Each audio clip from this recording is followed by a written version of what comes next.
முதலாவது பாடம், எம் வாழ்வை மாற்றக்கூடிய முதலாவது காரியம், அல்லாஹ் சோதிப்பான். இதை உணர்ந்தே ஆக வேண்டும். அல்லதி ஹலகல் மௌத வல் ஹயாத லியப்லுவக்கும் அய்யுக்கும் அஹ்ஸனு அமலா. அல்லாஹ் வாழ்வையும் மரணத்தையும் படைத்ததன் நோக்கமே உங்களை சோதிப்பதற்காகத்தான். சோதனையிலிருந்து யாரும் விதிவிலக்காக மாட்டார்கள். பாவிகள் மட்டும்தான் இந்த உலகத்தில் சோதிக்கப்படுவார்கள் என்றால் நபிமார்கள் ஏன் சோதிக்கப்பட்டார்கள்? அல்லாஹ்வுடைய தூதர் சொன்னார்கள், இந்த பூமியிலேயே அதிகமாக சோதிக்கப்பட்டவர்கள் நபிமார்கள் தான் என்று. அல்லாஹ் சோதிப்பான். சோதனைக்காகத்தான் இந்த உலகம். சோதனையில் இரண்டு உண்டு. ஒன்று அல்லாஹ் கொடுத்து சோதிப்பான், இன்னொன்று அல்லாஹ் எடுத்து சோதிப்பான். அல்லாஹ்வுடைய விதியை பொறுத்தவரை கொடுப்பதும் சோதனைதான், எடுப்பதும் சோதனைதான். சொல்லுங்கள், அல்லாஹ்வுடைய விதியை பொறுத்தவரை கொடுப்பதும் சோதனைதான், எடுப்பதும் சோதனைதான். ஆழமாக உள்ளத்தில் பதிய வைக்க வேண்டும். அல்லாஹ் கொடுக்கின்ற செல்வம் சோதனை, அல்லாஹ் கொடுக்கின்ற ஏழ்மை அதுவும் சோதனை, அல்லாஹ் கொடுக்கின்ற கண்ணியம் அதுவும் சோதனை, அல்லாஹ் கொடுக்கின்ற இழிவு அதுவும் சோதனை, அல்லாஹ் கொடுக்கின்ற சுகம் அதுவும் சோதனை, அல்லாஹ் கொடுக்கின்ற நோய் அதுவும் சோதனை. இப்படி அல்லாஹ் உலகத்தில் எதை கொடுத்தாலும் எதை எடுத்தாலும் அல்லாஹ்வுடைய பார்வையில் அது சோதனை தான். வம்மல் இன்சானு இதா மப்தலாஹு ஃபஅக்ரமஹு வநஅமஹு ஃபயகூலு ரப்பி அக்ரமன். அல்லாஹ் சொல்கிறான், இந்த மனிதனை அல்லாஹ் சோதித்தால் எதை கொண்டு? கண்ணியத்தை கொண்டு, அருள்கொடைகளை கொண்டு. இந்த மனிதன் சொல்கிறான், ஃபயகூலு ரப்பி அக்ரமன், என் இறைவன் என்னை கண்ணியப்படுத்தி விட்டான் என்று. அதே நேரத்தில் அல்லாஹ் அதே மனிதனை சோதித்தால் ஃபகதர அலைஹி ரிஸ்கஹு, அவனுக்கு கொடுக்கப்பட்ட வாழ்வாதாரத்தை குறைத்து அவன் சொல்கிறான், ஃபயகூலு ரப்பி அஹானன், என் இறைவன் என்னை இழிவுபடுத்தி விட்டான் என்று. சுப்ஹானல்லாஹ்.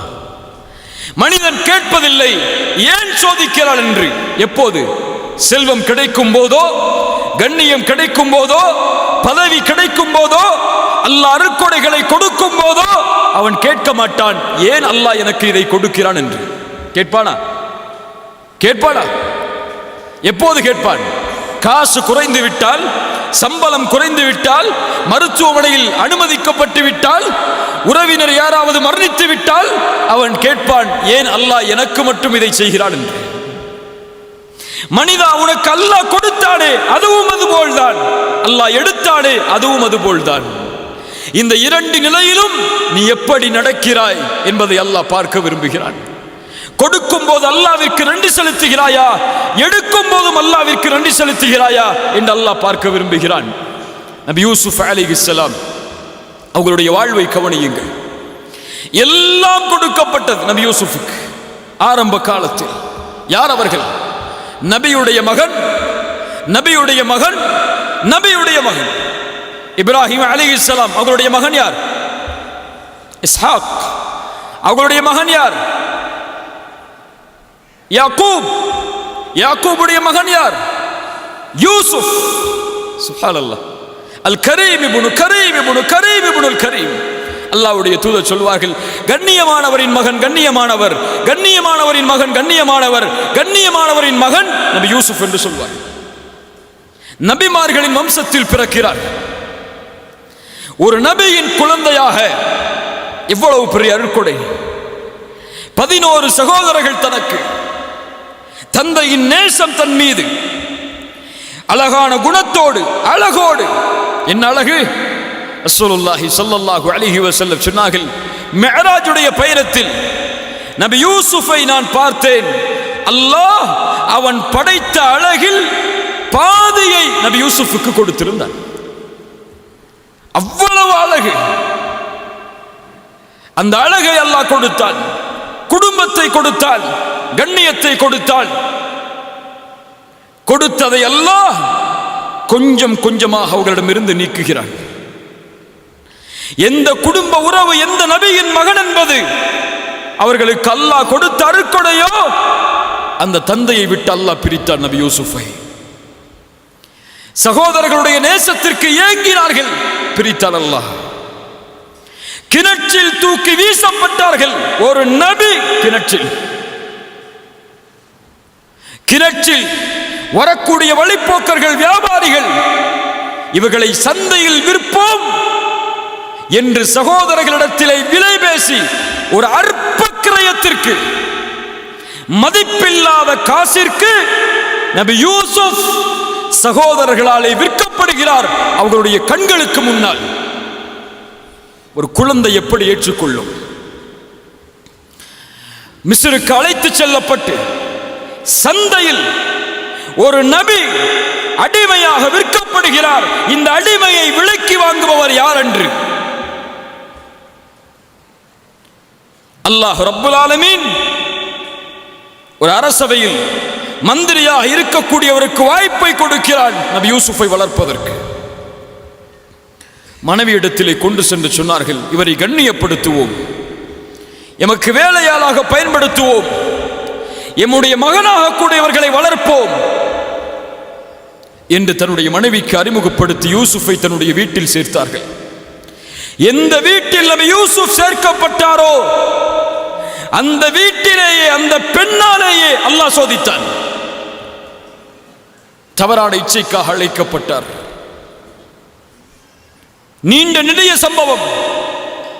அதற்கு பிறகு சில நாட்களுக்கு பிறகு மீண்டும் சம்மதிக்காததால் சிறையில் நபியை அல்லாஹ் தள்ளினான். ஒரு சிறைச்சாலையில் ஒரு நபி பல ஆண்டுகள் உதவி கேட்டும் மறுக்கப்பட்டது. அதற்கு பிறகு அல்லாஹ் ரப்புல் ஆலமீன் பல வழிகளில் நபி யூசுஃபை சோதித்தான். மீண்டும் அல்லாஹ் கண்ணியத்தை கொடுத்தான். இழந்ததை மீண்டும் கொடுத்தான். அந்த அரசவையிலேயே ஒரு அமைச்சராக ஆகக்கூடிய வாய்ப்பு. எந்த சகோதரர்கள் விரட்டினார்களோ அந்த சகோதரர்களை உதவிக்காக கையேந்தி அவர்களுக்கு முன்னால் நிற்கும்படி அல்லாஹ்க்கினான். இப்படி எல்லா சோதனைகளையும் அல்லாஹ் நபி யூசுஃபுக்கு கொடுத்தான். இந்த எந்த சோதனையிலும் நபி யூசுப் அலைஹிஸ்ஸலாம் ஏன் அல்லாஹ் எனக்கு இதை செய்கிறான் என்று கேட்கவில்லை. ஏன்? இது அல்லாஹ் படைத்த உலகம், இது அவனுடைய விதியின்படி இறங்கக்கூடிய உலகம். இதில் எதை அவன் நாடுகிறானோ அதை செய்வான், எதை அவன் நாடவில்லையோ அதை செய்ய மாட்டான். அதில் ஏன் என்று கேட்கக்கூடிய உரிமை இந்த உலகத்தில் படைக்கப்பட்ட எந்த படைப்பிற்கும் கிடையாது. அதே வாழ்க்கை நபியை ஒப்பிடுங்கள். முஹம்மது ரசூலுல்லாஹ் ஸல்லல்லாஹு அலைஹி வஸல்லம் கண்ணியத்தோடு வாழ்ந்தவர்கள். மக்காவுடைய வீதிகளில் 40 ஆண்டுகளுக்கு பிறகு நபித்துவத்தை வெளிப்படுத்தியவுடன் சோதனை ஆரம்பிக்கிறது. பெற்ற கண்ணியம் இழக்கப்படுகிறது. சேர்த்து வாழ்ந்த உறவுகள் வெறுக்கிறார்கள், ஊரை விட்டு ஒதுக்கி வைக்கிறார்கள். பசியால் வறுமையால் நபி வாடுகிறார்கள். அபூ தாலிபின் மரணம், ஹதீஜா ரலியல்லாஹு அன்ஹா அவர்களுடைய மரணம், அதைவிட மேல் அல்லாஹ்வுடைய தூதருக்கு 7 குழந்தைகள். 7 குழந்தைகள். அந்த 7 குழந்தைகளில் அல்லாஹ்வுடைய தூதர் உயிரோடு வாழும் போது 6 குழந்தைகளும் மரணம். 6 குழந்தையையும் ரசூலுல்லாஹ் கபூரில் இறங்கி தன்னுடைய கரத்தால் அடக்கம் செய்திருக்கிறார். எவ்வளவு பெரிய சோதனை இது! ஒரு குழந்தையின் இழப்பை இழந்த பெற்றோரிடத்திலே சென்று கேட்டு பாருங்கள், துடித்து விடுவார்கள். இவ்வளவு சோதனை. தன்னை ஏற்றுக்கொண்ட எல்லோரும் கொடுமைப்படுத்தப்படுகிறார்கள், விரட்டப்படுகிறார்கள். சுப்ஹானல்லாஹ். சொந்த ஊரை விட்டு இன்னொரு ஊர், 10 ஆண்டுகள் போர்க்களம், எல்லாவற்றையும் இழந்து நபித்தோழர்கள் 23 ஆண்டுகளுக்கு பிறகு இழந்த கண்ணியத்தை, இழந்த வெற்றியை அல்லாஹ் மீண்டும் கொடுக்கிறார். எதை கொடுக்கிறது இந்த பாடம்? எதை கொடுக்கிறது இந்த பாடம்? அல்லாஹ் ஒருவரை சோதித்தால் உணர்ந்து கொள்ளட்டும், அல்லாஹ் அவரை தயார்படுத்துகிறான் ஒரு வெற்றியின் பாதைக்காக என்று. சோதனை வருவது வெற்றியின் அடையாளம். சோதிக்கப்படும் சமூகம் நன்மையில் நிலைத்திருந்தால் அதனுடைய கூலி இறுதியில் வெற்றி. அது பலருக்கு புரிவதில்லை. உலகில் ஏன் முஸ்லிம்கள் சோதிக்கப்படுகிறார்கள்? ஏன் உலக நாடுகளில் முஸ்லிம்கள் சிறுமைப்படுத்தப்படுகிறார்கள்? ஏன் கொல்லப்படுகிறார்கள் என்ற கேள்விகளுக்கெல்லாம் விடையை நீங்கள் தெரிய வேண்டும் என்றால் இதுவெல்லாம் வெற்றியின் பாதை. வெற்றியை நோக்கி இந்த சமூகம் செல்கிறது என்பதற்கு அடையாளம் ஹுதைபியா உடன்படிக்கையை நீங்கள் அறிந்திருக்கலாம். அத்துணை ஆண்டுகளுடைய போராட்டத்திற்கு பிறகு நபியும் 4000 தோழர்களும் உம்ராவிற்காக தான் பிறந்து வளர்ந்த அல்லாஹ்வுடைய ஊரை நோக்கி செல்கிறார்கள். தடுக்கப்படுகிறார்கள். அல்லாஹ்வுடைய இறை இல்லத்தை தரிசிப்பதற்கு ஒரு நபி தடுக்கப்படுகிறார். தடுப்பான் அல்லாஹ், ஏற்றுக்கொண்டுதான் ஆக வேண்டும். அப்போது உடன்படிக்கை தயாராகிறது. மக்காவாசிகளுக்கும் அல்லாஹ்வுடைய தூதருக்கும் எழுதப்படுகிறது. உடன்படிக்கையில் முஹம்மது ரசூலுல்லாவிற்கும் மக்கா குறைஷிகளுக்கும் எழுதப்படும் உடன்படிக்கை என்று அவர் சொன்னார். மக்காவாசிகளிடமிருந்து வந்தவர் ரசூலுல்லாஹ் என்று நாங்கள் ஏற்றுக்கொண்டால் ஏன் பிரச்சனை? முஹம்மதை ரசூலுல்லாஹ் என்று நாங்கள் அங்கீகரிக்கவில்லை. இதை அழித்துவிட்டு முஹம்மது இப்னு அப்துல்லா என்று எழுதுங்கள். அப்துல்லாவின் மகன் முஹம்மது, அதுதான் எங்களுக்கு தேவை. அலி அவர்களை பார்த்து ரசூலுல்லாஹ் சொன்னார்கள், அலியை அதை அழித்து விட்டு எழுது. அலி சொன்னார்கள், ஒருபோதும் ரசூலுல்லாஹ்வை நாங்கள் அழிக்க மாட்டோம் என்று. ரசூலுல்லாஹ் கேட்டார்கள், எங்கே இருக்கிறது அந்த வார்த்தை? கை காட்டப்பட்டது. அதை அல்லாஹ்வுடைய தூதர் தன்னுடைய கரத்தால் அழித்தார்கள். அதற்கு பிறகு எழுதப்பட்டது முஹம்மது இப்னு அப்துல்லா, அவர்களிடமிருந்து குறைஷிகளுக்கு எழுதப்படும் உடன்படிக்கை என்று. இந்த ஆண்டு இங்கே நுழையக்கூடாது. அடுத்த ஆண்டு நுழைவதற்கு வாய்ப்பு, அதுவும் சில நாட்கள் தான். இனிமேல் மக்காவில் இருந்து இஸ்லாமை ஏற்று வந்தால் அவர் திரும்ப அனுப்பப்பட வேண்டும். எங்களை நோக்கி ஒருவர் வந்தால் திருப்பி அனுப்பப்பட மாட்டார். எல்லாம் நடக்கிறது. உடன்படிக்கை முடிந்தவர்கள் எடுத்துச் செல்லும் போது உமர் அவர்கள் அல்லாஹ்வுடைய தூதருடைய சட்டையை பிடித்து கேட்டார்கள், யா ரசூலல்லாஹ், சத்தியத்தில் இல்லையா? ஏன் காஃபிர்களுக்கு விட்டு கொடுத்து போக வேண்டும்? இதோ வாழ், போராடுவோம். ரசூலுல்லாஹ் சொன்னார்கள், முடியாது என்னால். எல்லா நபித்தோழர்களும் நபியின் கட்டளையை ஏற்பதற்கு தாமதமாகிறது. ரசூலுல்லாஹ் சொன்னார்கள் அல்லாஹ்வை பார்த்து, யா அல்லாஹ், இவர்கள் எல்லோரும் என் மீது கோபித்தாலும் நீ என் மீது கோபத்தோடு இல்லை என்றால் அதை பற்றி எந்த கவலையும் எனக்கு இல்லை. சுப்ஹானல்லாஹ். உமர் அவர்கள் திரும்ப செல்லும் போது அல்லாஹ் வசனத்தை இறக்குகிறான் மக்கா மதீனாவை நோக்கி. அந்த மக்காவுடைய அந்த சோதனைக்கு பிறகு இன்னா ஃபதஹ்னா லக ஃபத்ஹம் முபீனா, அல்லாஹ் தெளிவான வெற்றியை நபியே உங்களுக்கு அளிப்பான். ஹுதைபியா உடன்படிக்கையில் தாழ்வோடு திரும்பி செல்கிறார்கள். அல்லாஹ் வெற்றியின் வசனத்தை இறக்குகிறான். உமர் அவர்கள் ஓடி வந்து கேட்டார்கள், ஃபத்ஹுன் ஹுவ, அல்லாஹ்வுடைய தூதரை நடந்த உடன்படிக்கை வெற்றியா? ஆம். இந்த சோதனைக்கு அல்லாஹ் கொடுக்கக்கூடிய பரிசு அடுத்த ஆண்டு நுழைவோம் மக்காவை சொந்தமாக்குவதற்கு. உம்ராவிற்காக செல்லுகிறீர்களே, இது போதாது நபியே, இன்னும் சோதனை இருக்கிறது, அதை ஏற்றுக்கொள்ளுங்கள். அல்லாஹ் இந்த 2 ஹரமுடைய ஹலீஃபாவாக உங்களை மாற்றுவார். இதைத்தான் நபி யூசுஃபின் வரலாறும் எமக்கு பாடத்தை கொடுக்கிறது. இன்றே வெற்றி வர வேண்டும், இன்றே சோதனை நீங்க வேண்டும், இன்றே பிரச்சனை நீங்க வேண்டும் என்று ஒருவன் நினைத்தால் நடக்காது. நபி நூஹ் தன்னோடு சில நபர்களை சேர்ப்பதற்கு ஈமானை ஏற்றுக்கொண்டவர்களாக ஆக்குவதற்கு அவர்களுக்கு தேவைப்பட்ட ஆண்டு 950 ஆண்டு காலம். நபி மூசா ஃபிரௌனுடைய சோதனையிலிருந்து தப்பிப்பதற்கு அவர்கள் எடுத்துக்கொண்ட முயற்சி, அந்த முயற்சியின் வெற்றி அவர்களுடைய மரணம் வரை நீடித்தது. இப்ராஹிம் சோதிக்கவில்லையா அல்லாஹ்வுடைய நண்பரை? அல்லாஹ் நெருப்பு குண்டத்தில் வீச வைத்து சோதித்தான். மனைவியை இன்னொரு அரசன் தீண்டக்கூடிய அளவிற்கு சோதித்தான். தன் மகனையும் தன் மனைவியையும் மக்காவில் விட்டுவிட்டு திரும்ப வாருங்கள் என்று கட்டளையிட்டான். தான் பெற்ற மகளை இப்ராஹிமே உன் கரத்தால் அறு என்று அல்லாஹ் கட்டளையிட்டான். இத்துணை சோதனைகளுக்கு பிறகுதான் அல்லாஹ் ரப்புல் ஆலமீன் இப்ராஹிமுடைய சந்ததிகளை மக்காவில் வாழ வைத்தான். நபிக்கு மக்காவின் வெற்றியை உணர்வதற்கு 23 ஆண்டு காலம் தேவைப்பட்டது. 21 அல்லது 22 ஆண்டு காலங்கள்.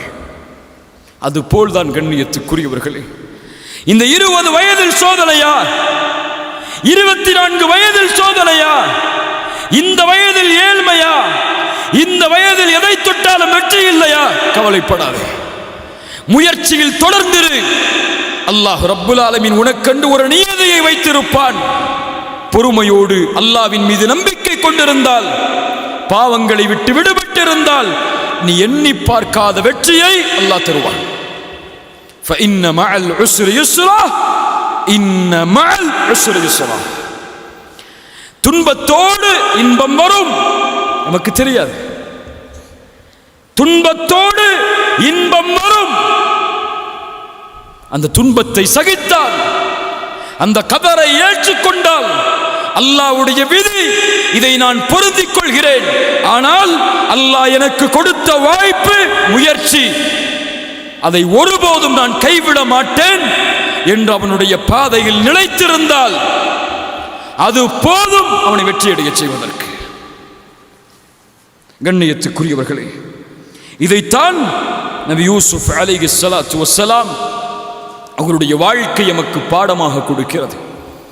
எந்த இன்பம் வந்தாலும், எந்த துன்பம் வந்தாலும் அதை ஏற்றுக்கொண்டு பொறுமையோடு சகித்திருந்து முயற்சியை மட்டும் தொடர்ச்சியாக வைத்துக் கொண்டே இருந்தால் அதுதான் வெற்றியை அடைவதுடைய பாதையை தவிர தோல்விதான் வருகிறது. இனிமேல் நான் முன்னேறி என்ன செய்ய போகிறேன், எனக்கென்று அல்லாஹ் எதை கொடுத்தான், இனிமேல் எதை கொடுக்கப் போகிறான் என்று நம்பிக்கை இழந்து வாழ்பவர்களுக்கு இந்த பாடம் பொருந்தாது. அல்லாஹ் ரப்புல் ஆலமீன் புரியக்கூடிய வாய்ப்பை நமக்கு தருவானாக. இரண்டாவது பாடம், ஆசைகளால் சோதிக்கப்படுவது. இந்த உலகமே ஆசைதான். இன்னம துன்யா லஇபுன் வலஹு வஸீனா. உலகம் வீணானது, விளையாட்டானது, அலங்காரமானது. இந்த உலகமே சோதனைதான். ஆசைகளால் நிரப்பப்பட்டது இந்த உலகம். அதிலும் ஒரு ஆசை ஒரு மனிதனை எளிதில் வழிகெடுத்து விடும். அல்லாஹ் அதைத்தான் சொல்கிறான், زُيِّنَ لِلنَّاسِ حُبُّ الشَّهَوَاتِ. ஹுப்பு ஷஹவாத் மனிதர்களுக்கு அலங்கரித்து காட்டப்படுகிறது. ஆசைகள் விருப்பமானதாக மனிதர்களுக்கு ஆக்கப்படுகிறது. ஷஹவாத், அதை நேசம் கொள்வது, அதை விரும்புவது அவனுக்கு அழகாக காட்டப்படுகிறது என்று அல்லாஹ் உலக காரியங்களை எண்ணுவதற்கெல்லாம் முதலாவது ஆசை அல்லாஹ் கூறுகிறான், மினன் நிசா. மினன் நிசா. நிசா என்றால் யார்? யார்? யார்? பெண். பெண்ணுடைய ஆசை. நம் குர்துபி ரஹிமஹுல்லாஹ் இந்த வசனத்திற்கு விளக்கம் சொல்லும் பொழுது சொன்னார்கள், ஏன் அல்லாஹ் உலக ஆசையில் பெண்ணை முதலாவதாக ஆக்குகிறான் என்றால், எது இருந்தாலும் எது இல்லை என்றாலும் ஒரு மனிதன் உலக வாழ்வில் திருப்தி அடைய மாட்டான் இந்த உறவை தன்னோடு இணைக்காதவரை. இல்லையா? அல்லாஹ்வுடைய தூதர் அதனால் தான் சொன்னார்கள், எனக்கு பிறகு உங்களை வழிகெடுப்பதற்காக எதையும் நான் விட்டு செல்லவில்லை, பெண்களை தவிர. பனி இஸ்ரவேலர்கள் அழித்ததெல்லாம் பெண்களால் தான். இல்ல மாஷா அல்லாஹ், சாலிஹான முஃமினான ஈமான் கொண்ட பெண்களை தவிர. எக்ஸெப்ஷனை போட்டுப்போம், இல்ல கோச்சுப்பாங்க. மீனன் நிசா, பெண்கள் ஆண்களுக்கு ஒரு சோதனை. அல்லாஹ் நபி யூசுஃபை சோதித்தான் இதை கொண்டு. நபி யூசுஃபை சோதித்தவன் என்னையும் உங்களையும் சோதிக்க மாட்டானா? யார் பாரபட்சம் இதில்? எல்லோரையும் அல்லாஹ் சோதிப்பான் இந்த சோதனையை கொண்டு. நபி யூசுஃபை எப்படி அல்லாஹ் சோதிக்கிறான் பாருங்கள். தன்னை அரவணைத்தவர், தன்னை வளர்த்தவர், வார்த்தெடுத்தவர், அடைக்கலம் கொடுத்தவர், தன்னை தாய் என்று மகன் என்று அறிமுகப்படுத்தியவர் தன்னுடைய மனைவியிடத்திலே. அந்த பெண் நபி யூசுஃபின் அழகால் ஈர்க்கப்பட்டு ஒரு முறை வேறு வழி தெரியாமல் எல்லா கதவுகளையும் அடைக்கிறாள். அடைத்து நபி யூசுஃபை பார்த்து சொன்னார், ஹை தலக், என்னோடு வா, என்னோடு வா. எப்போதும் அந்த அழைப்பை அழைக்கக்கூடிய அழைப்பு தான். நபி யூசுப் ஹிக்மத் கொடுக்கப்பட்டவர், உணர்ந்தார் இந்த பெண் இப்போது அழைக்கக்கூடிய அழைப்பு வேறு. எஜமானி, நீ அழைத்தால் வந்திருக்க வேண்டும், ஆனால் நீ இப்போது அழைக்கக்கூடிய அழைப்பு வேறு. நீ எஜமானிதான், உலக காரியங்களில் எதற்கு அழைத்தாலும் உனக்கு கட்டுப்படுவேன். ஆனால் இப்போது என் எஜமானன் வேறு, அவன் இட்ட கட்டளை வேறு, நீ அழைக்கக்கூடிய அழைப்பு வேறு. ஹை தலக், என்னோடு வந்துவிடு. யூசுப் அலைஹிஸ்ஸலாத்து வஸ்ஸலாம் முதலாவது சொன்னார்கள், இரண்டாவதும் ஒரு வார்த்தை சொன்னார்கள். இந்த இரண்டும் தான் என் வாலிபர்களே, என் ஆண்களே, உங்களுடைய ஆசையை கட்டுப்படுத்தும். பெண்கள் மீது உங்களுடைய பார்வை விழுவதை விட்டு சொன்னார்கள் நபி யூசுப் அலைஹிஸ்ஸலாம், கால மஆதல்லாஹ். கால சொல்லுங்கள், மஆதல்லாஹ். நபியே, அல்லாஹ் நபிக்கு அல்லாஹ் ஹிக்மத்தை கொடுத்தால் அவர்கள் சொன்னார்கள், மஆதல்லாஹ், பெண்ணே, உன்னை விட்டு அல்லாஹ் என்னை பாதுகாக்கட்டும், உன்னை விட்டு அல்லாஹ் என்னை பாதுகாக்கட்டும். ரசூலுல்லாஹ் சொன்னார்கள் அதையே தங்களுடைய வார்த்தையால், ரஜுலுன் தலபத்துஹு இம்ரஅத்துன் ذات منصب وجمال فقال إني أخاف الله. வீரமது, கண்ணியமது, கண்ணியமுள்ள மனிதனாக வாழ். ஒரு பெண்ணின் அழகிற்கு கோலையாக மாறிவிடாதே ஆணே.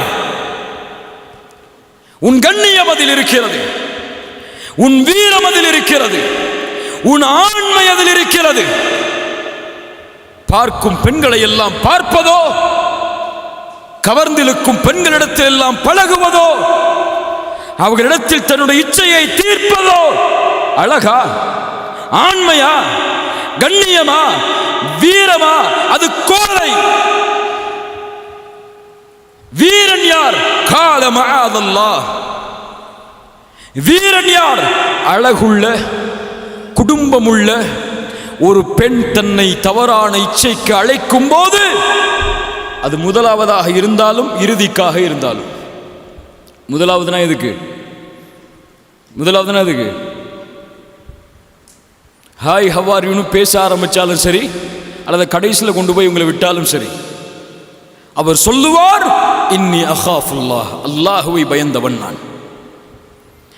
என் நண்பனுடைய பார்வையிலிருந்து மறைக்கலாம், என் பெற்றோருடைய பார்வையிலிருந்து மறைக்கலாம், என் உறவினருடைய பார்வையிலிருந்து மறைக்கலாம், என் ரப்புடைய பார்வையிலிருந்து எப்படி மறைப்பேன்?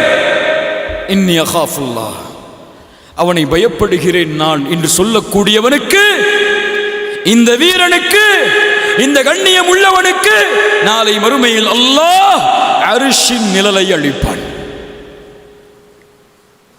ரசூலுல்லாஹ் சொன்னார்கள், கால மஆதல்லாஹ்.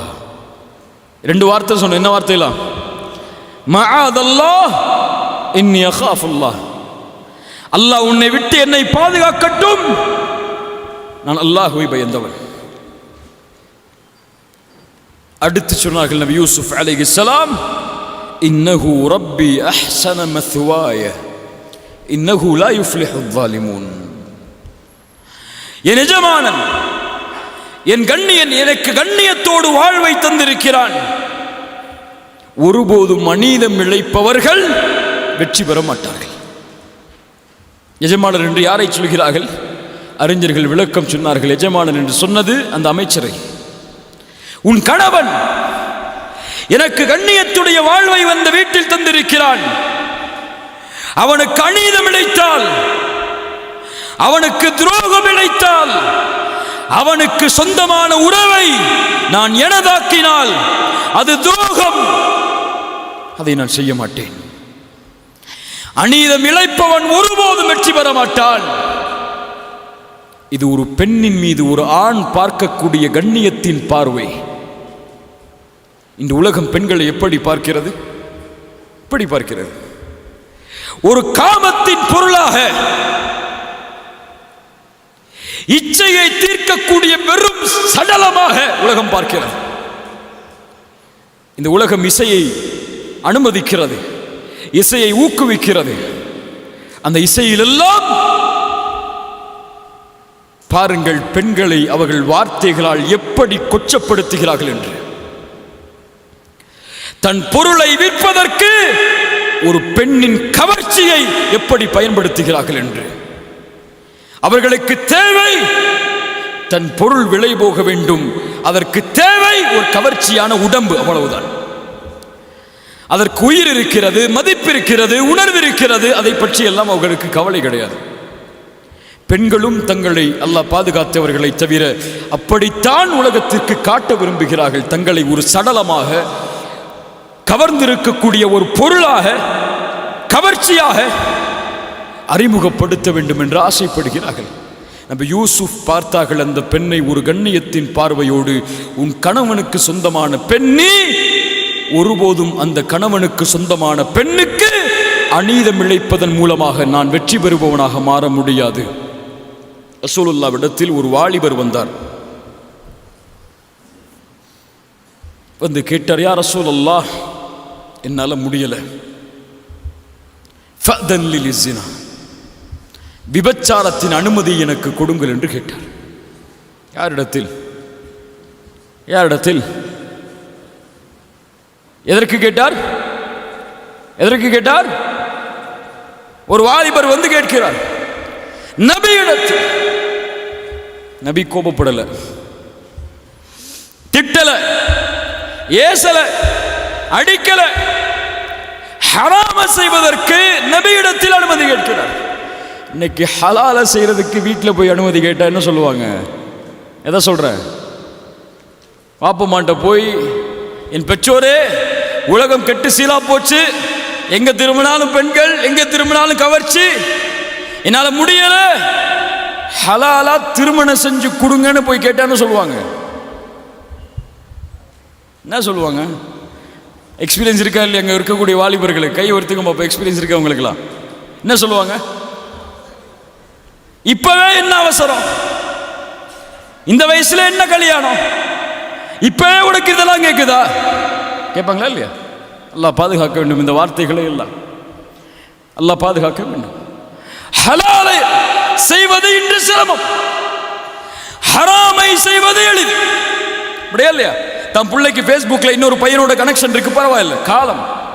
தன் பிள்ளை இன்னொரு ஆளோட பைக்கில் போறா, பரவாயில்ல, காலம். தன் பிள்ளை ஹிஜாப் போடாம ஆண்களோட பழகிட்டு இருக்கா, பரவாயில்ல, உலகம் அப்படித்தான். ஹலாலா திருமணம் செய்யணும் வந்து கேட்டா, எந்த உலகத்தில், எந்த சமூகத்தில் ஹலால் சிரமமாகுமோ அந்த சமூகத்தில் ஹராம் லேசாகும். ஹராம் லேசாகும். இன்னைக்கு பாய் ஃப்ரெண்ட், கேர்ள் ஃப்ரெண்ட் வைக்கிறதெல்லாம் சிரமமான காரியமத்தா? வாலிபர்கள்ட்ட கேட்டு பாருங்க. ஒரு ஆடஸ் ஃப்ரெண்ட் ரிக்வெஸ்ட் கொடுத்தா போதும், அவரு முடிவு வரைக்கும் போயிடுவாரு. அவ்வளவு எளிதான காலம். லிவிங் டுகெதர் நடக்குதா இல்லையா? ஒரு ஆணும் ஒரு பெண்ணும் திருமணம் செய்யாமல் வாழக்கூடிய வாழ்க்கை நம்ம நாட்டில் நடக்குதா இல்லையா? திருச்சியில் இருக்கான்னு எனக்கு தெரியல. சென்னையில் கல்லூரிகளில் இதெல்லாம் சாதாரணம். இருக்கீங்களா இல்லையா? சென்னையில் படிக்கக்கூடிய யாரா இருக்கீங்களா? சாதாரணம். ஒரு ஆணும் ஒரு பெண்ணும் திருமண உறவில்லாமல் சேர்வது சாதாரணம். இப்ப என்ன செய்யறது? கல்யாணம் முடிக்க முடியல. ஒரு பெண்ணு மேல ஆசை இருக்கு, திருமணம் செய்யணும்னு ஆசைப்படுறோம். வீட்டில் அனுமதி இல்லை, கையில் காசு இல்லை, வசதி இல்லை, செல்வம் இல்லை. ஆனா அந்த பெண்ணோட பேசணும் பழகணும், அதுக்காக ஹராமை செய்வியா? உலகத்திற்கு பயந்து ஹராமை செய்வாயா? ஒரு பெண் மீது விருப்பம் கொண்டால் அனுமதி உண்டு. ஒரு பெண்ணை திருமணம் செய்ய வேண்டும் என்று ஆசைப்பட்டால் அனுமதி உண்டு. அந்த பெற்றோர்களிடத்தில் சென்று அனுமதியை பெற்று ஹலாலான முறையில் திருமணம் செய்ய முடியும் என்றால் திருமணம் செய், எந்த வயதில் இருந்தாலும். ஆனால் ஹலாலை செய்வது சிரமமாக இருக்கிறது என்பதால் ஹராமில் துளைத்து மரணத்தின் போது ஹராமில் மூத்தாகி விடாது. மூத்தா போனா 2 நாளைக்கு பிறகு உன்னை பத்தி பேச மாட்டாங்க. ஆனா உன் பாவம் உன்னோட தான் இருக்கும். எது உனக்கு முக்கியம்? யாருடைய சட்டம் முக்கியம்? யாருடைய அனுமதி முக்கியம் என்பதை பார். அதற்காக போராடு, முயற்சி செய். ஹலாலை செய்வதற்கு எந்த எல்லை வரை சென்றாலும் தவறில்லை. ஆனால் ஹராமை செய்வதற்கு ஃபேஸ்புக்கில் போய் ஒரு சின்ன கிளிக் வச்சாலும் போகாத, தவறுது. யூசுப் அலைஹிஸ்ஸலாமுடைய வாழ்க்கை அதைத்தான் சொல்கிறது. நபியிடத்திலே ஒரு வாலிபர் வந்து அனுமதி கேட்கிறார் விபச்சாரத்திற்கு. ரசூலுல்லாஹ் கொஞ்சம் தலையை தாழ்த்தி கொஞ்ச நேரத்திற்கு பிறகு எழுந்து சொன்னார்கள், உன் தாயோடு செய்வதற்கு அனுமதி அளிக்கிறேன் செல். யா ரசூலல்லாஹ், தாயோடு ஒரு மகன் விபச்சாரம் செய்வானா? அப்படியா? உன் சகோதரியோடு செல். சகோதரியோடு ஒரு மனிதன் விபச்சாரம் செய்வானா? உன் சாட்சியோடு செல், உன் மாமியோடு செல். அவர் கேட்டார், ரசூலுல்லாஹ் என்ன பேசுகிறீர்கள்? ரசூலுல்லாஹ் சொன்னார்கள், நீ விபச்சாரம் செய்ய நினைக்கக்கூடிய ஒரு பெண் இன்னொருவரின் தாய், இன்னொருவரின் மனைவி, இன்னொருவரின் மகள், இன்னொருவரின் சகோதரி. எப்படி உன் சகோதரியிடத்தில், உன் தாயிடத்தில், உன் சாட்சியிடத்தில், உன் குடும்பத்தில் பிறந்தவர்களிடத்தில் செய்து அவர்களுடைய பெற்றோர்களுக்கும் அவர்களுக்கும் அநீதம் செய்வதை நீ பயப்படுவாயோ, அதுபோல் அந்த பெண்ணும் இன்னொரு தந்தைக்கு பிறந்த குழந்தை, இன்னொரு கணவனின் மனைவி, இன்னொரு சகோதரனின் சகோதரி, அவர்களுக்கு அநீதம் செய்வதை எப்படி விரும்புவாய்? இந்த பார்வையோடு பார். பெண்ணை ஒரு கண்ணியமுள்ள படைப்பாக கருது, உனக்கு சமமுள்ள படைப்பாக கருது. உனக்கு எந்த உணர்வு இருக்குமோ கண்ணியத்தில், மரியாதையில், அதுபோல் ஒரு பெண்ணை பார். கண்ணியத்தோடு, மகிழ்வோடு, ஒரு கவர்ச்சி பொருளான பார்வையாக உன் பார்வையில் ஒரு பெண்ணை நீ பார்த்து விட்டால் உன் ஆண்மைக்கு அது இழுக்கு. நபி யூசுப் அதை பார்க்கவில்லை. இன்னஹு ரப்பி அஹ்ஸன மத்வாய இன்னஹு லா யுஃப்லிஹுல் ஸாலிமூன். நபி யூசுப் அலைஹிஸ்ஸலாத்து வஸ்ஸலாம் அவர்களுடைய வாழ்வு தரும் 2வது பாடம். 3வது பாடம், இந்த உலகில் மனிதன் எல்லோரும் இது போன்ற ஒரு சோதனையில் சோதிக்கப்படலாம். நபி யூசுப் அலைஹிஸ்ஸலாம் அவர்களை அந்த பெண் அழைத்தார்கள். அவர்கள் இந்த வார்த்தையை கூறி தப்பித்து ஓட முயற்சித்தார்கள். அந்த பெண் சட்டையை பிடித்து இழுத்தால், கதவை திறந்து பார்த்தால் யார்? அந்த கணவன். மனைவி சொன்னார்கள், இவர் என்னிடத்திலே தவறாக நடந்து கொள்ள முயற்சி செய்கிறார் என்று. அருகில் இருந்து ஒருவர் ஓடி வந்து சொன்னார், யூசுப் அப்படிப்பட்டவர் அல்ல, உங்கள் மனைவியை பாருங்கள். முன் சட்டை கிழிந்திருந்தால் நபி யூசுஃபின் மீது தவறு, பின் சட்டை கிழிந்திருந்தால் உங்கள் மனைவியின் மீது தவறு. கிழிந்திருந்தது பின் சட்டை. நபி யூசுப் அவர்களுடைய நியாயத்தை ஒப்புக்கொண்டு மனைவிக்கு அறிவுரை செய்தார்கள். மனைவி அப்போதும் திருந்துவதாக இல்லை. ஊரெல்லாம் பேச்சு வளர்கிறது, பெண்கள் எல்லாம் பேச ஆரம்பிக்கிறார்கள். அந்த பெண்ணுக்கு இழுக்கு ஏற்படுகிறது. அதை நிரூபிப்பதற்காக, தான் செய்தது குற்றமில்லை என்பதை நிரூபிப்பதற்காக எல்லா பெண்களையும் விருந்துக்கு அழைக்கிறார்கள். அழைத்து கையில் ஒரு பழம் ஒரு கத்தி கொடுக்கப்படுகிறது. நபி யூசுப் வெளியேறுமாறு அழைப்பு விடுக்கப்படுகிறது. வெளியே வருகிறார். அந்த அழகை பார்த்த அந்த பெண்கள் பழத்தை அறுப்பதற்கு பதிலாக கையை அறுத்துக் கொள்கிறார்கள். சொன்னார்கள், இவர் மனிதரே இல்லை, இவர் மலக். புரிந்ததா உங்களுக்கு இவரின் மீது எனக்கு ஏன் ஈர்ப்பு ஏற்பட்டதென்று? நபி யூசுஃபே, இப்போதும் உன்னை அழைக்கிறேன். அந்த பெண்களும் சொன்னார்கள், நபி யூசுஃபே, இந்த பெண்ணோடு நீ சேர்ந்து விடு என்று. எல்லோருடைய அழைப்பும் ஒன்றுதான், அந்த பெண்ணோடு நபி யூசுப் சேர்வது. அந்த பெண் சொன்னார்கள், நபி யூசுஃபே, இதற்கு நீ கட்டுப்படவில்லை என்றால் வஇல்லம் யஃஅல் மா அம்ருஹு லயுஸ்ஜனன்ன வலயகூன மினஸ் சாகிரின், உன்னை சிறைச்சாலையில் அடைத்து சிறுமைப்படுத்தி விடுவேன். எச்சரிக்கை ஒருபுறம், ஹராமிற்கான அழைப்பு ஒருபுறம். இப்படி ஒரு சோதனை வரும் வாழ்க்கையில் அல்லாஹ் அனுமதித்தது ஒருபுறம் இருக்கும், அல்லாஹ் தடுத்தது இன்னொரு புறம் இருக்கும். அல்லாஹ் தடுத்ததை ஏற்றுக்கொள்வது எளிதாக நேரும், அல்லாஹ் அனுமதித்ததை ஏற்றுக்கொள்வது சிரமமாக மாறக்கூடிய ஒரு சூழ்நிலை உருவாகும். உதாரணமாக, ஒரு கல்லூரியில் சேருவீர்கள். அங்கே சொல்லப்படும், இந்த கல்லூரியில் படித்தால் ஜும்ஆ தொழுக வாய்ப்பு கிடையாது என்று. ஜும்ஆ ஒரு புறம் இருக்கும், கல்லூரியில் சேர்ந்து படிப்பது இன்னொரு புறம் நிற்கும். ஒரு கல்லூரியில் சேர்ந்து படித்தால் ஹிஜாப் அணிய அனுமதி இல்லை என்று சொல்லப்படும். ஹிஜாப் அணியாமல் இருப்பது ஒரு புறம் நிற்கும், கல்லூரியில் சேர்ந்து படிப்பது இன்னொரு புறம் நிற்கும். இவரை திருமணம் செய்தால் வரதட்சணை கொடுத்தால் தான் திருமணம் செய்து கொடுக்க முடியும் என்ற நிலைமை வரும். வரதட்சணை கொடுப்பது ஒரு புறம் நிற்கும், என் பெண்ணுக்கு திருமணம் செய்வது இன்னொரு புறம் நிற்கும். இப்படி வாழ்வில் அல்லாஹ்வுடைய சட்டமும் அல்லாஹ் தடுத்ததும் எதிர்த்துறவங்களில் எல்லா நிலையிலும் மாறும். இதை செய்தால் லாபம் ஆனால் வட்டி உண்டு, இதை செய்தால் வட்டி இல்லை ஆனால் லாபம் இல்லை என்ற நிலை வரும். இங்கே வியாபாரம் செய்தால், தொழில் செய்தால் வட்டி இணைக்கப்படும், ஆனால் பெரிய நிறுவனம். இங்கே வேலை செய்தால் சாதாரண தொழில்தான், குறைவான சம்பளம், நிறுவனமும் சரியில்லாத நிறுவனம். எதை தேர்ந்தெடுப்பது வாழ்க்கையில்? அதே சோதனை நபி யூசுஃபுக்கும். ஹராமை தேர்ந்தெடுப்பதா, ஹலாலில் இன்பம் காண்பதா? அல்லாஹ்வை அழைக்கிறார் நபி யூசுப். ரப்பி, என் இறைவா, அஸ்ஸிஜ்னு அஹப்பு இலைய மிம்மா யதுஊனனி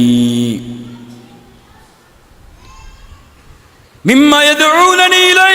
யா அல்லாஹ், சிறைச்சாலை மேலானது இவர்கள் அழைக்கக்கூடிய இந்த அழைப்பை விடவெல்லாம். எதை தேர்ந்தெடுத்தால் நபி யூசுப்? ஒரு பெண்ணோடு இணைவதை விட எனக்கு மேலானது ஹலாலான வாழ்க்கை. ஒரு பெண்ணோடு பேசி பழகுவதை விட எனக்கு தேவை ஹலாலான வாழ்க்கை. ஏன்? அதைத்தான் என்னை படைத்தவன் விரும்புவான். அஸ்ஸிஜ் அஹப்பு இலைய மிம்மா யதுஊனனி இலை. யா அல்லாஹ், நீ என்னை பாதுகாக்கவில்லை என்றால், நீ என்னை இந்த சூழ்ச்சியிலிருந்து தப்பிக்க விடவில்லை என்றால், நான் அறிவினர்களில் ஒருவனாக மாறியிருப்பேன். அல்லாஹ் பதிலளித்தான். ஃபஸ்தஜாப லஹு ரப்புஹ், அவருடைய இறைவன் அந்த அழைப்பை ஏற்றுக்கொண்டான். எதை ஏற்றுக்கொண்டான்? எதை ஏற்றுக்கொண்டான்?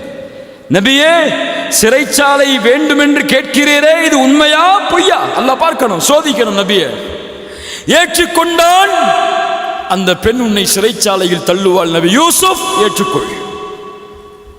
சுப்ஹானல்லாஹ், சுப்ஹானல்லாஹ்.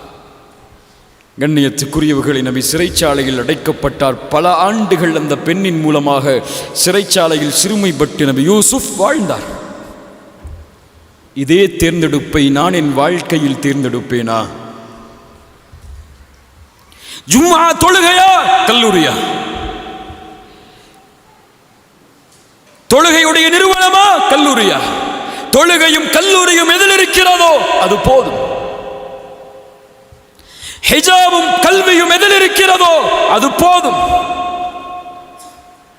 மஹரும் பெற்றோரின் அனுமதியும் எதில் இருக்கிறதோ அது போதும்.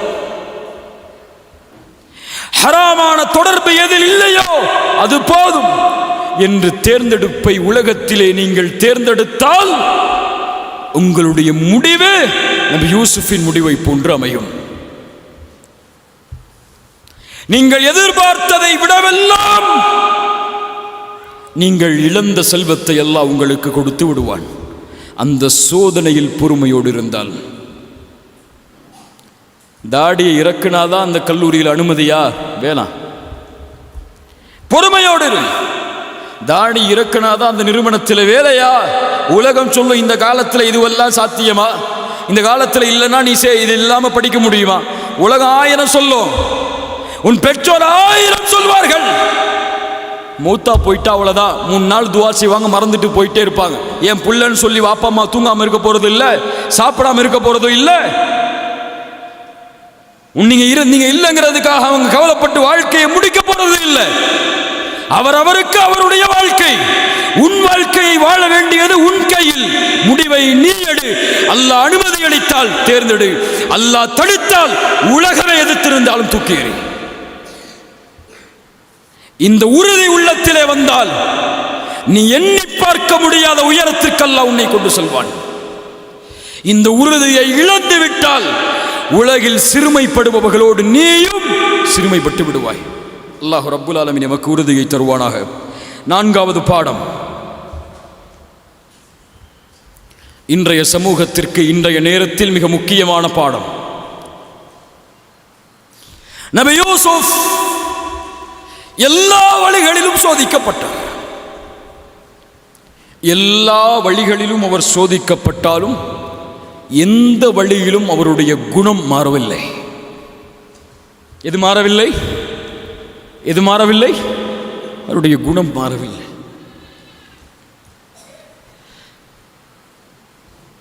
சகோதரர்கள் அவர்களை அற்ப கிரயத்திற்கு விற்றார்கள். அல்லாஹ்விடத்திலே ஒருபோதும் சகோதரர்களுக்கு எதிராக பிரார்த்தனை செய்யவில்லை. சந்தையில் விற்கப்பட்டார். அந்த பெண்ணின் சோதனை அனுபவித்தார். அல்லாஹ்விடத்தை அந்த பெண்ணை தண்டிக்கும்படி ஒருபோதும் கேட்கவில்லை. சிறைச்சாலையில் அடைக்கப்பட்டார். கனவுக்கு விளக்கத்திற்காக 2 பேர் வருகிறார்கள். நம்ம யூசுஃபே 2 கனவு கண்டோம், அதற்கு விளக்கத்தை சொல்லுகிறார்கள். அதை சொல்லும் பொழுது யூசுஃபை பார்த்து சொன்னார்கள், இன்னா நராக மினல் முஹ்சினீன், உன்னை நல்லவர்களில் ஒருவராக நாங்கள் பார்க்கிறோம் யூசுஃபை என்று சொன்னார்கள். சிறைச்சாலையில் சோதனை அடைக்கப்பட்டாலும் இன்னா நராக மினல் முஹ்சினீன், உன்னை நல்லவர்களில் ஒருவனாக நாங்கள் பார்க்கிறோம். இதே வார்த்தையை இன்னொரு கூட்டமும் சொன்னது நபி யூசுஃபை பார்த்து அலைஹிஸ்ஸலாம். எங்கே தெரியுமா? அரசவையில் அமைச்சராக அமைக்கப்பட்டதற்கு பிறகு அரசன் கனவு காண்கிறான் ஒரு பொருளாதார நெருக்கடியை பற்றி. அதை யூசுப் அலைஹிஸ்ஸலாம் விளக்கம் கொடுக்கிறார்கள். அந்த பொருளாதாரத்தை நிர்வகிக்கக்கூடிய பொறுப்பை நபி யூசுஃபுக்கு கொடுத்து நீயே பார்த்துக்கொண்டு சொல்கிறார் அரசர். பக்கத்தில் ஊரில் இருக்கக்கூடியவர்கள் இந்த ஊருக்கு வந்து வறுமை வரும்போது, பஞ்சம் வரும்போது உணவை வேண்டி வந்து நிற்கிறார்கள். உணவை பிரித்து கொடுக்கக்கூடிய பொறுப்பு யாரிடத்தில் இருக்கிறது? உணவை கேட்டு வருபவர்கள் யார்? யார் யார் தன்னை விரட்டினார்களோ அவர்கள். முதல் முறை கொஞ்சதை கொடுத்து அனுப்பினார்கள். 2வது முறை அழைத்து வந்தால் சகோதரரையும் அழைத்து வா என்றார்கள். சகோதரர் திரும்ப செல்லும் போது ஒரு அரசவையில் இருக்கக்கூடிய ஒரு பொருளை மறைத்து வைத்தார்கள். சகோதரரை பிடித்து வைத்துக் கொண்டார்கள். அதற்கு பிறகு தந்தையுடைய கவலை. அதற்கு பிறகு எந்த வழியும் இல்லை, யூசுப் உதவி செய்தால்தான் தங்களுடைய வாழ்க்கை என்ற நிலைமை சகோதரர்களுக்கு வருகிறது. வந்து சொன்னார்கள், யா அசீஸ், யா அசீஸ், அமைச்சரே, இன்னலஹு அபன் ஷேഖன் கபீர், வயதான தந்தை அவருக்கு உண்டு, அவருக்கு கண்ணியமான இடங்கள் உண்டு. இன்னா நராக மினல் முஹ்சினின். சிறைச்சாலையில் தோழர்களும் அதே சொன்னார்கள், உங்களை நல்லவர்களில் ஒருவராக நாங்கள் பார்க்கிறோம் என்று. தன்னை எதிர்த்தவர்கள், தன்னை விரட்டியவர்கள் வந்து நிற்கும் போதும் அவர்களும் அதையே சொன்னார்கள், இன்னா நராக மினல் முஹ்சினீன், உங்களை நல்லவர்களில் ஒருவராகத்தான் நாங்கள் பார்க்கிறோம் என்று அதை வெளிப்படுத்தினார்கள். நபி யூசுப் சகோதரர்கள் சிரமத்தில் எதுவும் வழி இல்லை என்று வரும் பொழுது யூசுப் அலைஹிஸ்ஸலாத்து வஸ்ஸலாம் சொன்னார்கள், ஹல் அலிம்தும் மா ஃபஅல்தும் பி யூசுஃப வ அஹி, யூசுஃபுக்கும் அவருடைய சகோதரருக்கும் நீங்கள் செய்ததை அறிவீர்களா என்று கேட்ட பொழுது அவர்கள் சொன்னார்கள், காலு தல்லாஹ் காலு அஇன்னக லஅன்த யூசுப், நீங்களா யூசுப்? சகோதரர்கள் கேட்கிறார்கள், நீங்களா யூசுப்? யூசுப் சொன்னார்கள், ஆம் ஆம், நான் தான் யூசுப், இவர்தான் என் சகோதரர். மன்னிப்பை வேண்டி வந்து நிற்கிறார்கள், மன்னிப்பை வேண்டி வந்து நிற்கிறார்கள். சொன்னார்கள், லா தஸ்ரீப அலைக்குமுல் யௌம் யக்ஃபிருல்லாஹு லக்கும். என்ன ஒரு குணம் பாருங்கள், என்ன ஒரு குணம் பாருங்கள். உங்கள் எல்லோரையும் நான் மன்னிக்கிறேன், உங்கள் எல்லோருடைய பாவங்களையும் அல்லாஹ் மன்னிக்கட்டும். தந்தையை பிரிந்தது, அனாதையாக மாறியது, வீட்டில் தஞ்சம் அடைக்கப்பட்டது, பெண்ணால் சோதிக்கப்பட்டது, சிறைச்சாலையில் அடைக்கப்பட்டது, இது எல்லாம் யாரால்? அவர்களால். அவர்களை பார்த்து என்ன சொன்னார்கள்? லா தஸ்ரீப அலைக்கும் யௌம், இந்த நாளில் உங்கள் மீது பழி தீர்க்கப்படாது, உங்கள் எல்லோரையும் நான் மன்னிக்கிறேன். இதே வார்த்தையை இன்னொரு தூதரும் சொன்னார்கள். முஹம்மது ரசூலுல்லாஹ் ஸல்லல்லாஹு அலைஹி வஸல்லம் 13 ஆண்டு காலம் மக்காவில் சோதனை, 8 ஆண்டு காலம் தொடர்ச்சியான போர்க்களங்கள், அதற்கு பிறகு எல்லா சோதனைகளையும் சவித்து மக்காவுடைய வெற்றி. உள்ளே நுழைகிறார்கள் அனுமதியோடு, விரும்பினால் மக்காவாசிகள் எல்லோரையும் தரைமட்டமாக்கலாம். ஒருவர் சொன்னார், வந்த தோழர்களில் இன்று மக்காவின் கண்ணியம் பாதுகாக்கப்படாது, எல்லோரும் பழி தீர்க்கப்படுவார்கள் என்று ரசூலுல்லாஹ் சொன்னார்கள். இன்றைய தினம் மக்காவின் கண்ணியம் பாதுகாக்கப்படும். லா தஸ்ரீப அலைக்குமுல் யௌம். நபி யூசுப் எதை சொன்னாரோ அதை இந்த முஹம்மது ரசூலும் சொல்கிறேன். யார் பாடம் படித்தது நபி யூசுஃபின் வாழ்க்கையில்? யார்? முஹம்மது ரசூலுல்லாஹ்.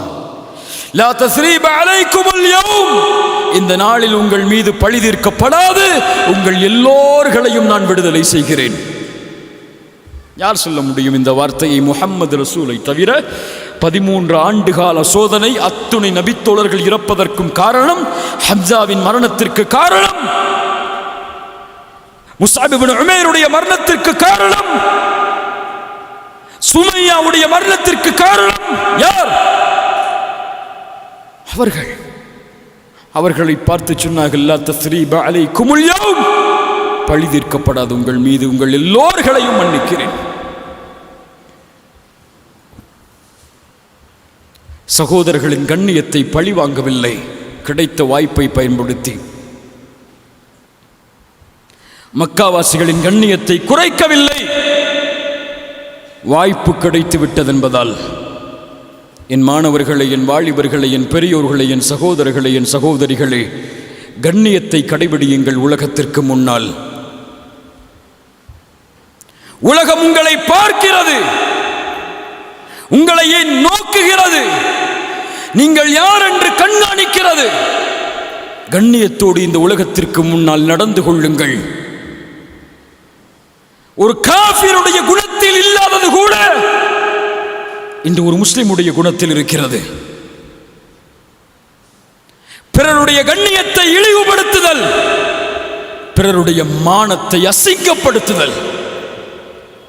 ரசூலுல்லாஹி ஸல்லல்லாஹு அலைஹி வஸல்லம் சொன்னார்கள், ஒரு முஸ்லிமுக்கு இன்னொரு முஸ்லிமின் மீது ஹராம், தமுஹு வ மாலுஹு வ இர்துஹு, அவனுடைய இரத்தம், அவனுடைய செல்வம், அவனுடைய மானம், இந்த ஊரை விட, இந்த நாளை விட, இந்த மாதத்தை விட ஒரு முஸ்லிமின் மானம் மேலானது. கஅபா, நீ கண்ணியம் உள்ளவன் தான், ஆனால் உன்னை விட கண்ணியம் ஒரு முஃமினின் மானம். ரசூலுல்லாஹ் சொன்னார்கள். அறிஞர்கள் சொல்கிறார்கள், கஅபாவை இடிப்பதை விட மோசமான குற்றம் ஒரு முஸ்லிமின் மானத்தை பழி வாங்குவது.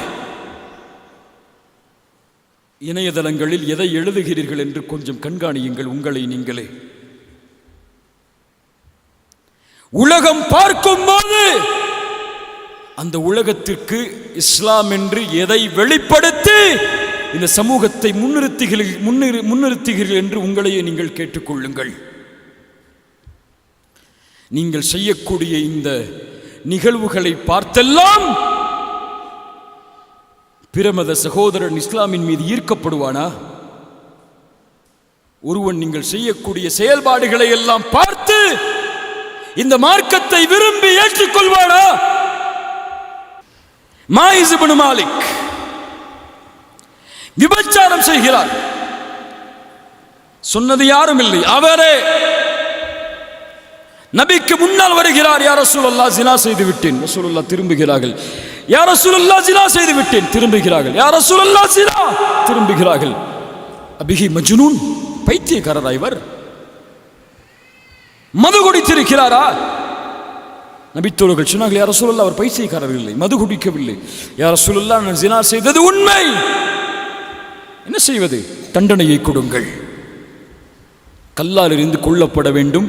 மாயிஸ் இப்னு மாலிக் கல்லால் எறிந்து கொல்லப்படுகிறார் இஸ்லாமிய சட்டத்தின்படி. அந்த ஜனாசா மாறி நிற்கும் போது இரண்டு தோழர்கள் பேசிக்கொள்கிறார்கள். உந்துர் இலா ஹாதல்லதி, இந்த மனிதனை பார், அல்லாஹ் மறைத்தான் இவருடைய பாவத்தை, ஆனால் இவருடைய நஃப்ஸ் அதை வெளிப்படுத்துவதிலிருந்து தடுக்காமல் அல்லாஹ் மறைத்ததை இவரே வெளிப்படுத்தி, ஒரு இந்த வார்த்தை சொல்லக்கூடாது, அது செத்து கிடப்பதை போன்று செத்து கிடக்கிறாரே என்று சொன்னார்கள். நபித்தோழர்களில் இருவர். ரசூலுல்லாஹ்வுடைய காதில் அது விழுகிறது. கொஞ்ச நேரம் கழித்து ரசூலுல்லாஹ் கொஞ்சம் இடத்தை கடந்து செல்கிறார்கள். அங்கே அழுகி மக்கி போன கழுதை செத்து கிடக்கிறது.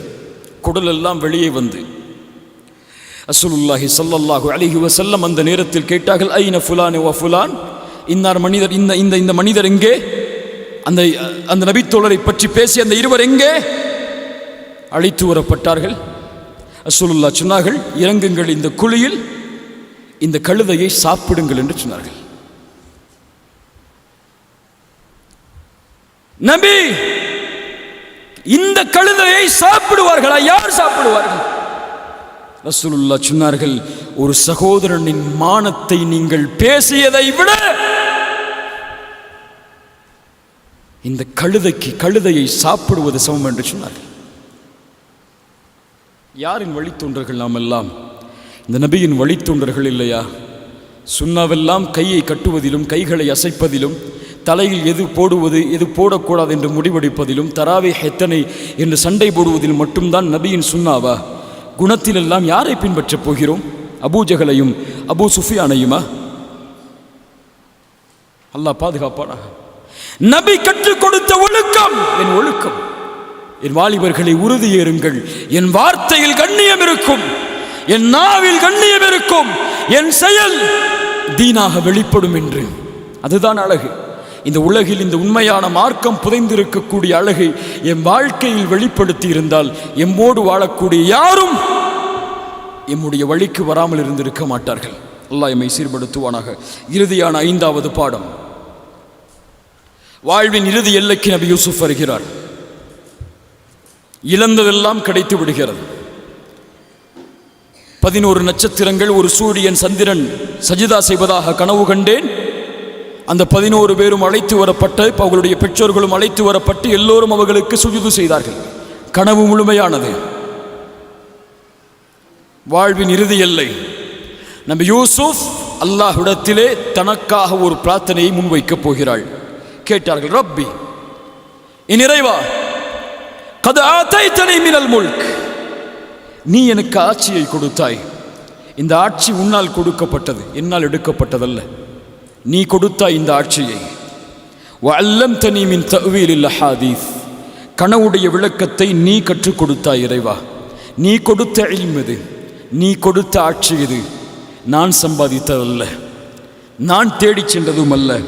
ஃபாத்திரஸ் ஸமாவாத்தி வல் அர்த், வானம் பூமிகளை படைத்தவன் நீ, இயக்குபவன் நீ. அது எப்படி இயங்கியதோ அப்படித்தான் நானும் இயங்கினேன். எல்லாவற்றையும் நீதான் செய்தாய். அன்த வலியி ஃபித் துன்யா வல் ஆஹிரா, இறைவா நீதான் இந்த உலகத்திலும் என் தோழன். என் வாழ்வில் நான் எல்லா சோதனைகளையும் சகித்ததன் காரணம் நீ என்னோடு இருந்தாய், நீ என் தோழனாக இருந்தாய், நீ என்னை பாதுகாத்தாய். அந்த வலியை ஃபித்துன்யா. அல்லாஹுவை நேசனாக்குங்கள் கண்ணியத்துக்குரியவர்களே. அல்லாஹுவை உங்களுக்கு நெருக்கமானவனாக ஆக்குங்கள். இந்த உலகத்தில் பல வாலிபர்கள் எண்ணிக்கொண்டார்கள், பெண்களோடு பேசுவதும் பழகுவதும் தான் இன்பம், அந்த பெண்ணை திருமணம் செய்வது தான் இன்பம், அதைவிட உலகத்திலே எதுவும் மேலானதில்லை என்று. ஆனால் உண்மையில் இந்த மார்க்கம் சொல்லக்கூடிய அழகை பேணி தொழுகையில் 2 ரக்அத் தக்பீர் கட்டி உங்கள் இறைவனோடு பேசினால் அந்த இன்பத்திற்கு நிகராக உலகமெல்லாம் கொடுக்கப்பட்டாலும் ஈடாகாது. அன்த வலியி ஃபித்துன்யா வல் ஆஹிரா. இறைவா, நீதான் இந்த உலகத்திலும் என் தோழன். நாளை மறுமை என்று வரப்போகிறது, அதில் வரக்கூடிய பிரச்சனைகளுக்கும் சிரமங்களுக்கும் நீதான் தோழன். அந்த வலியி ஃபித்துன்யா வல் ஆஹிரா. உன்னிடத்தில் நான் கேட்பதெல்லாம் 2 தான். என் வாழ்வின் வெற்றிக்கு நான் தேட வேண்டியது இதுதான். தவஃபனி முஸ்லிமா வ அல்ஹிக்னி பிஸ்ஸாலிஹீன். இறைவா, நான் மரணிக்கும் போது என்னை முஸ்லிமாக மரணமாக்க செய்துவிடு. நல்ல மனிதர்களோடு என்னை கொண்டு போய் சேர்த்து விடையா அல்லாஹ். சுப்ஹானல்லாஹ். எல்லாவற்றையும் அனுபவித்தவர், ஆட்சியில் அமர்ந்திருப்பவர், எல்லாம் கிடைத்து விட்டது, அல்லாஹ்விடத்திலே ஒப்படைக்கிறார். நீ கொடுத்தது இதுவெல்லாம், இதுவல்ல நான் இந்த உலகத்திலே தேடுவது. நான் தேடுவதெல்லாம் நான் மௌத்தாகும் போது முஸ்லிமா இருக்கணும். மௌத்தாகும் போது களிமா சொல்லிட்டு வஃபாத் ஆகணும். ஒரு வாலிபர், அல்லாஹ் ஒரு அருள் செய்யட்டும், அவரை சந்தித்து கேட்டேன், உன் வாழ்க்கையின் நோக்கம் என்ன என்று. அவர் சொன்ன பதில் என்னை வியப்படைய செய்தது. அவர் சொன்னார், என் வாழ்க்கையின் நோக்கம் மௌத்தாகும் போது லா இலாஹ இல்லல்லான்னு சொல்லணும். நான் கேட்டேன், இது சுயநலம், நீ விரும்புகிறாய் உனக்கு, ஆனால் உன்னோடு வாழக்கூடிய மனிதர்களுக்கு எதை விரும்பி செல்வாய், எதை விட்டு செல்வாய்? அவர் சொன்னார், நான் எப்படி லா இலாஹ இல்லல்லாவில் இறுதி நேரத்தில் மரணமாக வேண்டுமென்று ஆசைப்பட்டேனோ அதே போன்று என்னோடு இருக்கக்கூடிய எல்லோர்களையும் இதே நிலையில் மரணமாக செய்வதுதான் என் நோக்கம் என்றார். சுப்ஹானல்லாஹ். அது நோக்கம், அது குறிக்கோள், அது லட்சியம். என் வாழ்வு முஸ்லிமாக, என் மரணமாகும் போது நான் சொல்லக்கூடிய இறுதி வார்த்தை லா இலாஹ இல்லல்லாஹ். உலகமெல்லாம், என் ஊரெல்லாம், என் குடும்பமெல்லாம் என்னை சுற்றி நிற்கும் போது என் இறைவனை நோக்கி நான் செல்லக்கூடிய அந்த தருவாயில் எல்லா பொறுப்புகளையும் முடித்த மகிழ்ச்சியில் லா இலாஹ இல்லல்லாஹ் என்று உச்சரித்தால் அதுதான் வெற்றி. தவஃபனி முஸ்லிமா. அப்படி மரணிக்கக்கூடிய வாய்ப்பை இறைவா எனக்கு கொடு. வல்ஹிக்னி பிஸ்ஸாலிஹீன். நல்ல மனிதர்களோடு என்னை கொண்டு போய் சேர்த்து விடு. யார் நல்ல மனிதர்? யாக்கூப். யார் நல்ல மனிதர்? இஸ்ஹாக். யார் நல்ல மனிதர்? இப்ராஹிம். அவர்களோடு சேர்த்து விடு. முஹம்மது ரசூலுல்லாஹ் மரணமாகும் போது சொன்னார்கள், மஅல்லதீன அன்அமல்லாஹு அலைஹிம் மினன் நபிய்யீன வஸித்தீகீன வஷ்ஷுஹதாஇ வஸ்ஸாலிஹீன். யா அல்லாஹ், என்னை நல்லவர்களோடு, உண்மையாளர்களோடு, ஷஹீதுகளோடு, நபிமார்களோடு என்னை இணைத்து விடு யா அல்லாஹ். நபி யூசுப் கேட்ட அதே பிரார்த்தனை. ஃபி ரஃபீக்கில் அலா, உயர்வான தோழமையை நோக்கி செல்கிறேன். அல்லாஹ்வுடைய தூதருடைய கரம் கீழே விழுந்தது, அவ்வளவுதான். ஃபாத்திமா மரணத்தை சொன்னார்கள், அழுதார்கள். ஃபாத்திமா, எனக்கு பிறகு முதலாவது நீதான் என்னை சந்திப்பாய் என்று அவர்கள் சிரித்தார்கள். தந்தை இறந்ததற்கு பிறகு ஆயிஷா கேட்டார்கள் ரலியல்லாஹு அன்ஹா, அல்லாஹ்வுடைய தூதர் எதையோ சொல்லும்போது ஏன் சிரித்தீர்கள்? அல்லாஹ்வுடைய தூதர் சொன்னார்கள், என்னை மரணத்திற்கு பிறகு நான் தான் அவர்களை சந்திப்பேன் என்று. நான் மரணித்து விட்டால் முஹம்மது ரசூலை சந்திப்பேன் என்பதை நினைத்து நான் மகிழ்ச்சி அடைந்தேன். ஃபிர் ரஃபீக்கில் அலா. பிலால் மரணமாகும் போது சிரித்தார். ரசூலுல்லாஹ்வுடைய மரணத்திலிருந்து அவருடைய மரணம் வரை அவர் வாழ்வு முழுவதும் கவலைப்பட்டார் ரசூலுடைய பிரிவை நினைத்து. மரணமாகும் போது ஏன் சிரிக்கிறீர் பிலாலை மனைவி கேட்டார்கள். சொன்னார்கள், நாளை முஹம்மதையும் அவர்களுடைய தோழர்களையும் நான் சந்திக்கப் போகிறேன் என்று. வல்ஹிக்னி பிஸ்ஸாலிஹீன். நல்ல மனிதர்களோடு வாழ்வது எங்கே? இந்த உலகத்திலும் கபரிலும். உலகத்தில் நல்ல மனிதர்களோடு வாழ்பவர்தான் மரணத்திலும் நல்ல மனிதர்களோடு இணைவார். மரணத்தில் நல்ல மனிதர்களோடு இணைந்தவர்தான் நாளை மறுமையிலும் நல்ல மனிதர்களோடு எழுப்பப்படுவார். தவஃபனி முஸ்லிமா வல்ஹிக்னி பிஸ்ஸாலிஹீன்.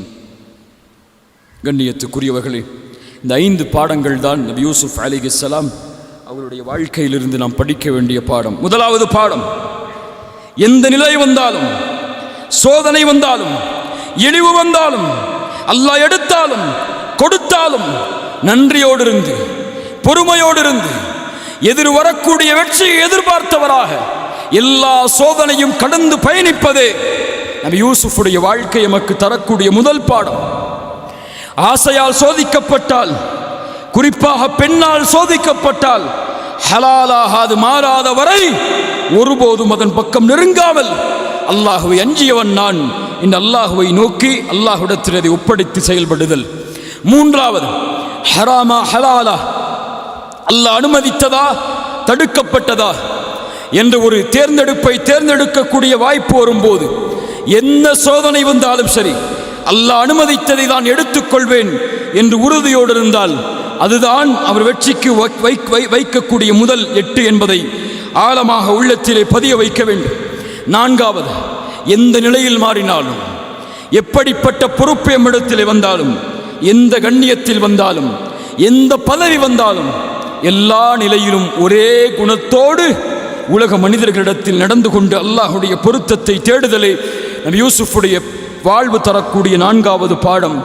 5வது பாடம், உலகமெல்லாம் கொடுக்கப்பட்டாலும் எது கிடைத்தாலும் அல்லாஹ் கொடுத்தது, அவன்தான் எம்மை எல்லா நிலையிலும் பாதுகாப்பான். நான் அவனை நோக்கி செல்லப் போகிறேன்.